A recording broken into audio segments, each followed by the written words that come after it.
হ্যাঁ, অবশ্যই আমরা মানে বিচারের জন্য দাবি জানাই যে আমাদের নিরহ ছেলেদের যে এইভাবে স্কুলের ছাত্ররা কুড়িলের যে স্কুলের ছাত্ররা আমাদের ছেলেদেরকে এই চাক্ষু নিয়া ছুরি নিয়া আঘাত করছে, তাইলে ওদের ভবিষ্যৎ কী, ওরা কী লেখাপড়া করবে এই ছেলেরা। তো আজকে এই পর্যায়ে গেছে আমাদের এলাকার ছেলেদের, আমার ছেলেরাও মারছে, আমি অফিসে ছিলাম, চাকরি করি। তো আজকে দুঃখ জানাচ্ছি যে আমি এটার বিচার চাচ্ছি। যেন আসলে কোথায় যাচ্ছিল?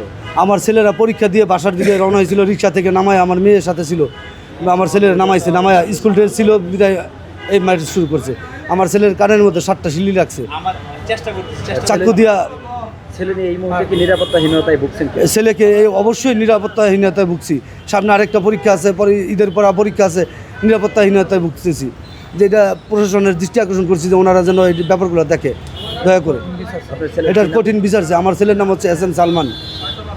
কোন ক্লাসে পড়ে, কোন স্কুলে? বড়ু আলাউদ্দিন উচ্চ বিদ্যালয়ে ক্লাস 10-এ এবার পরীক্ষা দিচ্ছে, এসএসসি পরীক্ষা দিতেছে।